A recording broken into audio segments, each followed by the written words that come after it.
مفتی طارق مسعود کے بیانات کے لیے مفتی صاحب کے چینل اسلامک بیان 12 کو سبسکرائب کریں۔ بہت زیادہ پوچھا جا رہا ہے جب سے وہ ڈاکٹر ذاکر نائک نے کہا نا یوٹیوب کی ارننگ حرام ہے، کیونکہ یوٹیوبرز تو اب ہزاروں لوگ ہیں جو یوٹیوب سے پیسے کما رہے ہیں۔ تو ڈاکٹر صاحب نے ایک کنفیوژن میں ڈال دیا لوگوں کو۔ ڈاکٹر صاحب بہت زبردست مبلغ ہیں لیکن مفتی نہیں ہیں۔ میرا بھی ان سے بہت، آپ سے زیادہ مجھے ان سے محبت ہے، ان کا دفاع کی فکر ہے، لیکن جو جس کی فیلڈ ہوتی ہے نا وہی اس کے نشیب و فراز کو جانتا ہے۔ تو آئے تو وہ امت میں اتحاد پیدا کرنے کے لیے ہیں، لیکن لوگ ان کی باتوں کو لے کے توڑ پیدا کر رہے ہیں۔ اب انہوں نے بتایا کہ رفع الیدین کرنا بھی ٹھیک ہے، نہیں کرنا بھی ٹھیک ہے۔ انہوں نے کہا میرے والد صاحب شافعی تھے، تو یہ سب چیزوں سے ان کا مقصد ہے کہ سب ٹھیک ہے، لیکن لوگ ان کے کلپ چلا رہے ہیں کہ صرف یہی والی نماز ٹھیک ہے نا۔ تو یہ پاکستانی قوم کے ساتھ کوئی تھوڑا مسئلہ نہیں ہے، تھوڑا زیادہ مسئلہ ہے کچھ۔ باقی جو یوٹیوب کی ارننگ کے حوالے سے ڈاکٹر صاحب نے بات کی ہے، بہت سارے لوگ یوٹیوب سے پیسے کما رہے ہیں۔ پاکستان کا ایک سورس آف، بہت سارے پاکستانیوں کا ایک سورس آف انکم ہے۔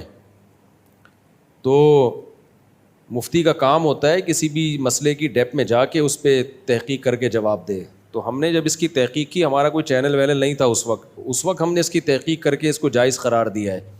اور وہ جائز کیوں قرار دیا اب اس کو میں آسان لفظوں میں بتاتا ہوں، کیونکہ میں جب پوڈ کاسٹ میں کسی کو انٹرویو دیتا ہوں وہ بھی آدھی چیزیں لاتے ہیں، پوری نہیں لاتے۔ تو بہت سے لوگوں نے پوڈ کاسٹ میں مجھ سے پوچھا ہے نا، تو وہ پوری بات نہیں کر رہے ہوتے، ان کو پھر فون کر کے بتانا پڑتا ہے یار یہ حصہ تو آپ نے چھوڑ دیا یہ۔ تو پھر میں نے سوچا یار ہم خود اس کو کیوں نہیں ایک پراپر وے میں ریکارڈ کروائیں آسان زبان میں۔ دیکھو جب آپ کسی کو شادی ہال دیتے ہو نا کرائے پہ،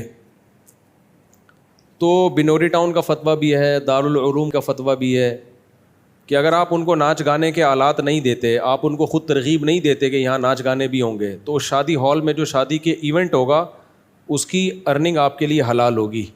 حالانکہ اس ایونٹ میں بہت سارے ناجائز کام بھی ہو رہے ہوتے ہیں، مکس گیدرنگ، لڑکے لڑکیاں اکٹھے، ڈھول باجے، گانے بجانے، موسیقی، ڈھول ڈھمکے، آج کل تو زیادہ تر شادیوں میں یہی ہو رہا ہوتا ہے۔ اس کے باوجود دارالعلوم کا بھی فتویٰ ہے، بنوری ٹاؤن کا بھی فتویٰ ہے کہ اگر آپ نے خود ان کے ساتھ کوئی تعاون نہیں کیا، یعنی موسیقی کی آلات آپ نے نہیں دی ہے، نہ زبان سے ان کو کوئی ترغیب دی ہے، تو آپ کی ارننگ حلال ہے۔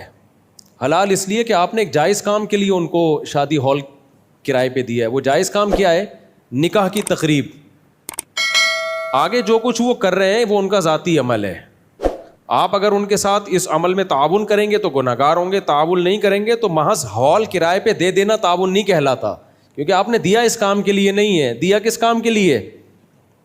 شادی کے لیے دیا ہے ان کو، جو ایک جائز کام بلکہ سنت کام ہے۔ تو آپ نے ایک جائز کام کے لیے دیا ہے۔ اسی میں ہم یہ دیکھتے ہیں کہ ہم جب کسی کو گھر رہنے کے لیے دیتے ہیں، اس میں وہ ڈرامے دیکھ رہا ہے، فلمیں دیکھ رہا ہے، شراب پی رہا ہے، تو ہم شراب کی بوتل بھی لا کے نہیں دے رہے، ہم نے ٹی وی کا انتظام بھی نہیں کیا اس کے لیے، ہم نے کوئی موسیقی کے آلات بھی اس کو فراہم نہیں کیے، تو پھر بھی وہ یہ کام کر رہا ہے، تو ہماری ارننگ حرام نہیں ہوگی۔ ہم کہیں گے بھائی ہم نے رینٹ پہ اس کو گھر دیا رہنے کے لیے، ابھی اس میں انڈین موویز دیکھ رہا ہے، یہ اس کا اپنا عمل ہے۔ ہمارا گھر اس کو دے دینا یہ گناہ میں تعاون نہیں کہلائے گا کہ ہم اس کے ساتھ گناہ میں تعاون کر رہے ہیں۔ سمجھ رہے ہو بات کو؟ اب اسی سے سمجھو کہ یوٹیوب پہ آپ کا جو چینل ہے، کمپنیاں گوگل سے کہتی ہیں کہ بھائی ہم نے اس چینل پہ ایڈورٹائز چلانا ہے۔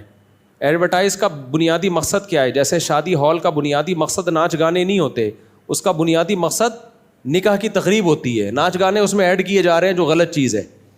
تو ایسے ہی جو مونیٹائزیشن کا عمل ہے یوٹیوب پہ، وہ مونیٹائزیشن کی جو بیس ہے، جو بنیاد ہے، وہ یہ نہیں ہے کہ اس میں لڑکیاں دکھائی جائیں گی۔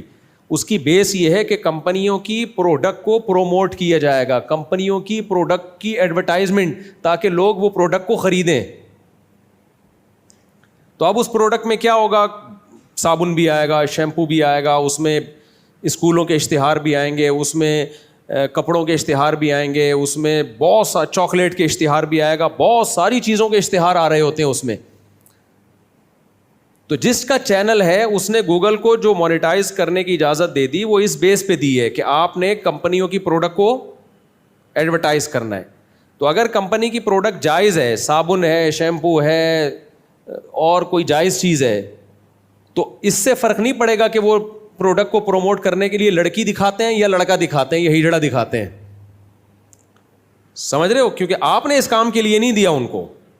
اب وہ اگر لڑکی کے ذریعے پروموٹ کر رہے ہیں, اور میں آسان مثال دیتا ہوں, آپ کی ایک دکان ہے, آپ نے کسی کو رینٹ پہ دے دی, اور وہ دکان ہے موبائل کی, آپ نے کہا بھائی اس پہ موبائل بیچو آپ, اور فی موبائل پہ مجھے اتنا کمیشن چاہیے, یا مجھے اتنا اس دکان پہ کرایہ چاہیے, رینٹ چاہیے.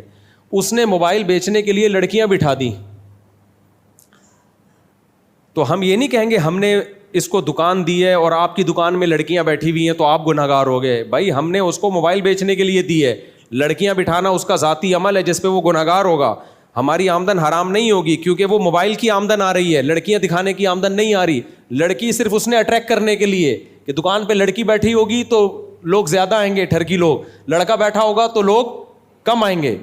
تو آمدن کے حلال یا حرام ہونے کا اس سے تعلق نہیں ہے کہ اس موبائل کو ایڈورٹائز کرنے والا یا اس موبائل کو بیچنے والا مرد ہے یا عورت ہے یا خسرا ہے.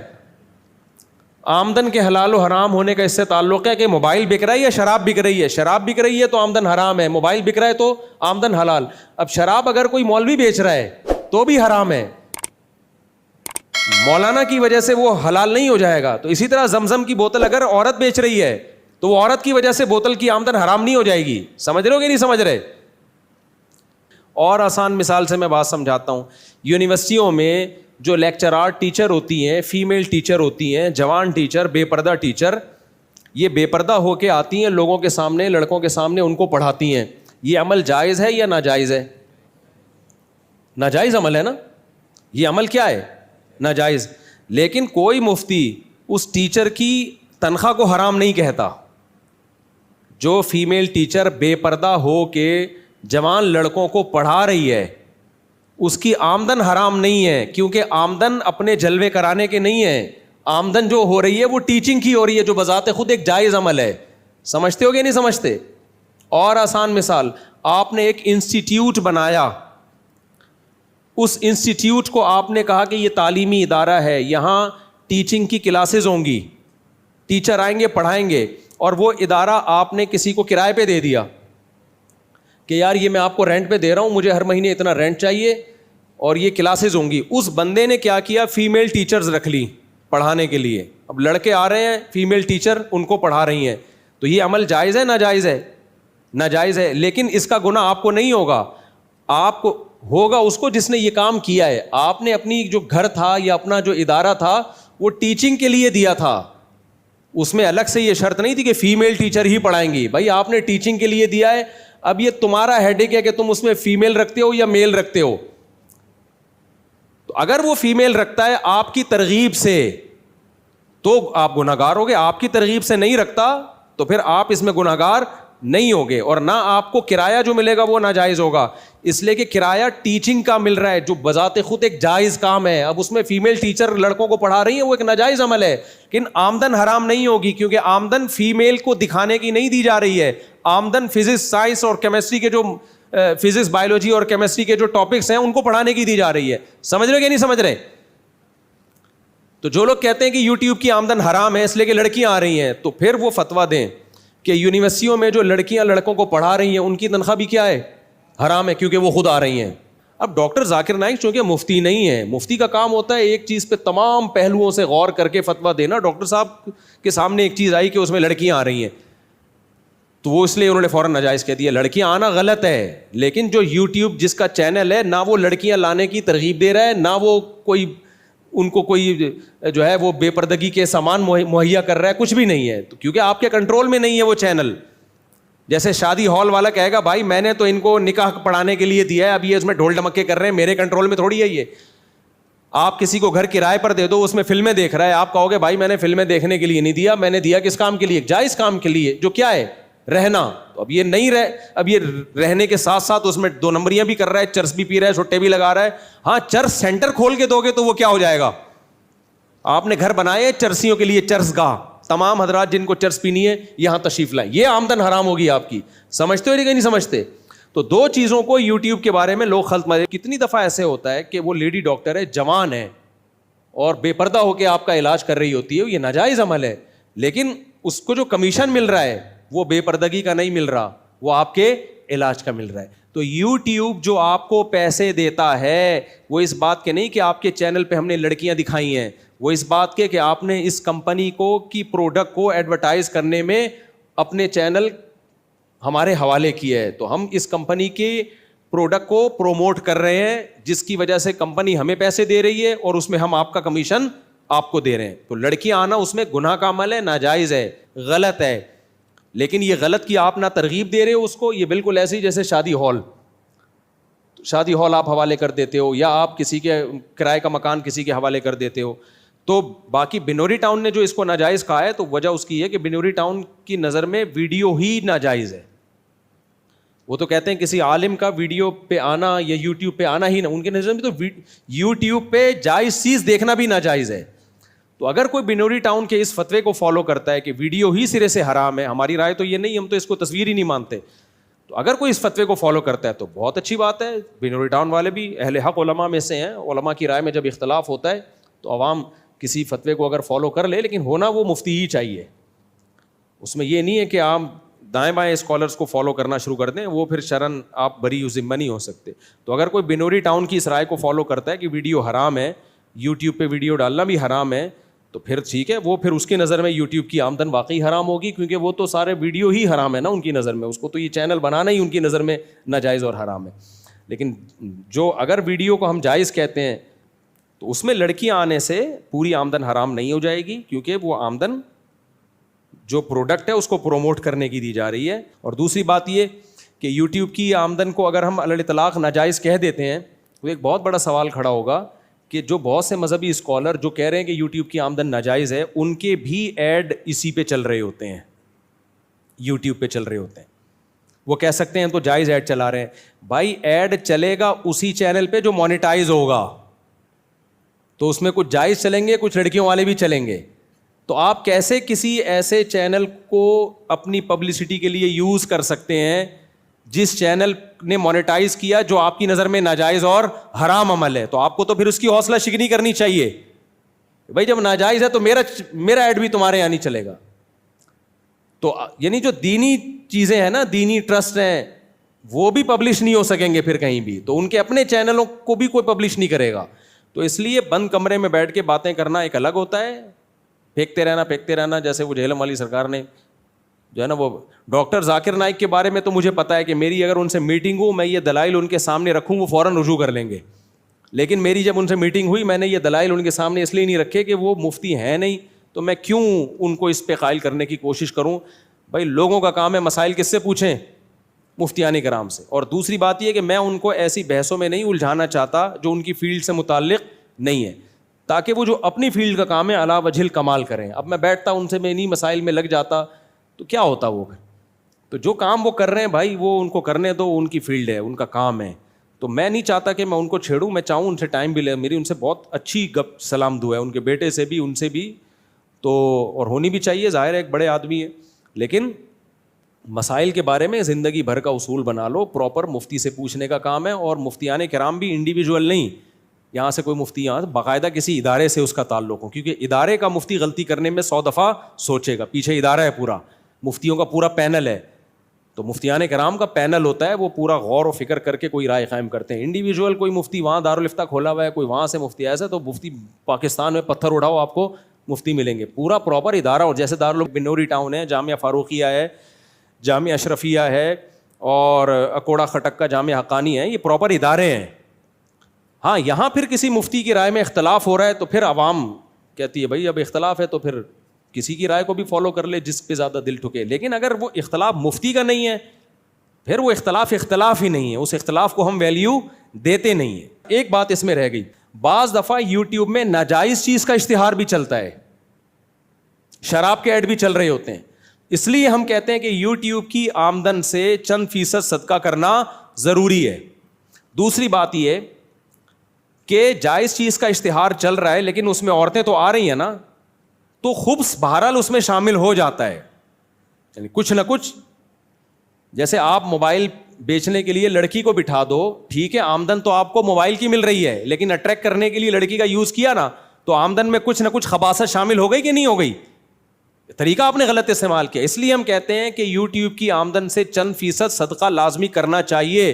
تاکہ جو کچھ اس میں گند شامل ہو گیا ہے آپ کی آمدن اس گندگی سے پاک ہو جائے.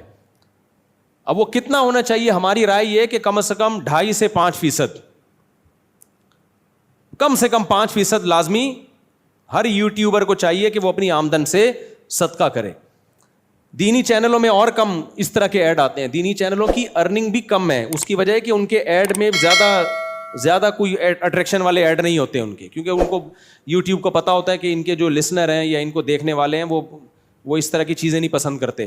تو وہ ایڈ زیادہ تر اسکولوں کے آتے ہیں جو دینی چینلز ہیں, اس لیے دینی چینلز کی ارننگ بھی کم ہوتی ہے. سب سے زیادہ ارننگ یہ جو گانے بجانے والے چینل اور فلموں کے چینل, ان کی ارننگ بہت زیادہ ہوتی ہے. یہ پرینکرز جو ہیں ان کی ارننگ بہت زیادہ ہوتی ہے. تو دینی چینلوں کی اس لیے کم ہوتی ہے کہ اس میں بہت محدود قسم کے ایڈ چلتے ہیں, تو ان کی جو ریٹ ہیں وہ کم ہوتے ہیں. تو یہ پوری بحث جو سمجھے گا, جو کرے گا, اس کے بعد وہ فتویٰ دینے کا اہل ہوگا. تو پھر بھی اگر کوئی اصرار کرتا ہے, جیسے جہلم والی سرکار کا ایک ہی ہے, سوئی ایک جگہ آ کے اٹک گئی ہے کیونکہ وہ فتویٰ دے چکا ہے, حالانکہ وہ فتوے کا اہل نہیں ہے, تو حرام ہے. تو بھائی پھر جو ہے نا, آپ کے جو اسٹوڈنٹس ہیں جو چینل چلا رہے ہیں ان کی آمدن بھی حرام ہے, تو ان کی چائے پینا بھی پھر آپ کے لیے حرام ہے, کیونکہ جس کی آمدن حرام ہوتی ہے نا, اس کی آمدن سے سب کے لیے کھانا حرام ہوتا ہے. پھر مبشر لقمان, سلیم صافی, جاوید چودھری, ان کے گھر کا کھانا بھی کیا ہے؟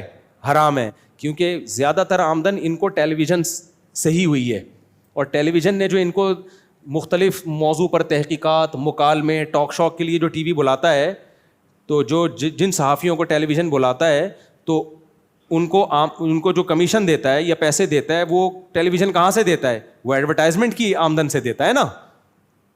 پھر نیوز اینکر جو خبریں پڑھ رہا ہے ٹی وی میں, اس کی آمدن بھی کیا ہے؟ حرام ہے, کیونکہ ٹی وی جب نیوز اینکر کو پیسے دیتا ہے تو وہ پیسے ٹی وی نے کہاں سے کمائے ہوتے ہیں؟ ایڈورٹائز سے کمائے ہوتے ہیں. ہم تو کہتے ہیں وہ ایڈورٹائز کی ارننگ حلال اس لیے کہ جائز چیز کا ایڈورٹائز ہو. اس میں لڑکیاں لانا غلط عمل ہے, وہ ناجائز عمل ہے, اس کا گناہ ہوگا, لیکن آمدن کا تعلق اس سے ہے, تو پھر سب کی آمدن حرام ہے. لیکن کمال کی بات ہے کہ یہ جہلم والی سرکار صرف مولویوں کے پیچھے پڑا ہوا ہے ہاتھ دھو کے, تو بھائی سب کی آمدن حرام ہے. پھر جاوید چودھری کی بھی, مبشر لقمان کی بھی, سلیم صافی کی بھی, جتنے لوگ جن کو جو آج تک ٹیلی ویژن سے یہ نیوز اینکر جتنے بھی ہیں, ان کی بھی حرام, ان کے گھر کی چائے بھی حرام. پھر نادر علی کی آمدن بھی حرام. پھر نادر علی نے اگر انجینئر کو کوئی گفٹ دیا تھا تو انجینئر کے لیے وہ گفٹ لینا بھی کیا تھا؟ حرام تھا. تو کیوں لیا بھائی آپ نے گفٹ؟ اگر نہیں لیا تو اچھی بات ہے, لیا ہے تو آپ اس کی قیمت صدقہ کرو یا وہ صدقہ کرو, آپ بتاؤ کہ یہ حرام ہے. تو یہ حرام کا درجہ صرف یہاں تک نہیں ہوگا, یہ متعدی ہوگا. جتنے ولاگرز ہیں, جتنے یوٹیوبرز ہیں, ان کی گھر کی چائے پینا بھی حرام. جتنے T V anchor, T V میں ڈراموں فلموں والوں کی آمدن تو حرام ہے اس لیے کہ ناجائز کام کر رہے ہیں, لیکن جو اینکر ہیں یا ٹاک شوق میں آ رہے ہیں ان کی آمدن حرام تھوڑی ہے, اسے جائز کام کر رہے ہیں. تو سب کی, تو یہ حرام در حرام 4-6 آدمی میرے خیال ہے دنیا میں رہ جائیں گے. تو مفتی جب فتویٰ دیتا ہے تو ان تمام پہلوؤں پہ غور کر کے فتویٰ دیتا ہے. اور جو اسکالرز ہوتے ہیں, جو مفتی نہیں ہوتے, ان کو وہ ایک چیز دیکھ رہے ہوتے ہیں, اور پھر وہ ان کو نہیں پتہ ہوتا اس کے آگے سائڈ افیکٹ کیا ہیں, کہاں کہاں جا کے ہم پھنسیں گے, اور کہاں کہاں اس کے. اور ویسے بھی ڈاکٹر ذاکر نائک سے آپ نے سنا ہوگا, مالی معاملات میں وہ کئی بار یہ بیان میں کہہ چکے ہیں کہ جو حنفی فقہاء ہیں وہ بہت زیادہ ایکسپرٹ ہوتے ہیں مالی معاملات میں, جو مالیات کا فقہ ہے. تو یوٹیوب کی آمدن کا تعلق بھی فقہ, مالی لین دین کے فقہ سے ہے. تو اس میں حنفی علماء ویسے ہی کیا ہوتے ہیں؟ بہت ایکسپرٹ ہوتے ہیں. اس میں تو ویسے بھی عرب علماء کی رائے زیادہ معتبر نہیں ہے, کیونکہ عرب علماء, احناف نے چونکہ دنیا پہ حکومتیں کی ہیں نا بھائی, پہلے بنو امیہ کی خلافت تھی, اس میں بھی حنفی زیادہ تھے. بنو عباس کی خلافت, اس میں بھی حنفی زیادہ. پھر جو خلافت عثمانی آئی وہ تو ٹوٹل تھے ہی حنفی. پھر یہ جو ہندوستان میں ہماری خلافت تھی, مغل بادشاہ تھے, یہ بھی ٹوٹل کیا تھے؟ حنفی. تو جنہوں نے دنیا پہ حکومتیں کی ہوں ان کو تجارتوں کا, مالی لین دین کا, کہ کس چیز کو ناجائز کہنے کے آگے نتائج کیا نکلیں گے اور کیا کیا اس میں گنجائشیں, انہوں نے اس پہ بہت زیادہ کام کیا ہے. تو فقہ حنفی میں بہت زیادہ اس پہ کام ہوا ہے, مالی جو تبھی تو اسلامک بینکنگ جو دنیا میں چل رہی ہے نا, وہ 90% فقہ حنفی پہ چل رہی ہے. یہ بات میں نے حضرت مفتی تقی عثمانی صاحب سے خود سنی ہے. عرب نے بھی اپنے فقہ کو اس میں چھوڑا ہے, یعنی حنابلہ, شوافع, مالکیہ, وہ سارے اس میں فقہ حنفی پہ آ کے جمع ہوئے ہیں, کیونکہ فقہ حنفی کے پاس بہترین حل تھا. مجھے یاد ہے جب ہم اسلامک بینکنگ کی تحقیق کر رہے تھے تو اسلامک بینکنگ میں ایک مسئلہ ایسا آیا, ہمیں کتابوں میں مل نہیں رہا تھا کہ ماضی میں کسی نے وہ مسئلہ لکھا ہو. اب ہم بہت تلاش کیا تو امام ابو حنیفہ کے شاگرد امام محمد نے بعینہ ہی وہی صورت لکھی ہوئی تھی, اس کا حکم لکھا ہوا تھا. اچھا, ہمیں وہ ریفرنس ملا ایک عرب عالم کا, ایک عرب عالم کی ہم کتاب پڑھ رہے تھے, انہوں نے کہا کہ لوگ کہتے ہیں کہ اس بارے میں قدیم فقہا نے نہیں لکھا ہے, اس میں ابو حنیفہ کے شاگرد امام محمد نے لکھا ہے. تو انہوں نے امام محمد کی کتاب کا حوالہ دیا, پھر ہم نے اس حوالے میں دیکھا تو واقعی وہ لکھا ہوا تھا جس کو اسلامک بینکنگ میں ایز اٹ از لیا گیا ہے. پھر تو حناف نے اس پہ بہت پہلے بہت کام, اور صرف یہ تو ڈاکٹر صاحب کا کہنا ہی ہے کہ اس میں فقہ مالیات کے فقہ میں ایسا کام کیا ہے, لیکن حقیقت یہ کہ تمام مسائل میں ایسا کام کیا انہوں نے. بہت سارے مسائل کا حل پہلے سے غور و فکر کر کے انہوں نے لکھ دیا ہے. تو اس لیے خلاصہ یہی نکلا کہ یوٹیوب کی آمدن ہو یا بینکنگ کا مسئلہ ہو, مفتیان کرام سے پوچھیں. ہاں, اس وقت کے جو ماہر مفتیان کرام کی رائے میں اگر اختلاف ہو جائے تو پھر اس اختلاف میں ایک اصول رکھیں کہ ایک قول آسان ہوتا ہے, اس کو بھی لیا جا سکتا ہے, اور جو ناجائز کہتے ہیں ان کا قول احتیاط پر مبنی ہوتا ہے, اس کو بھی لیا جا سکتا ہے.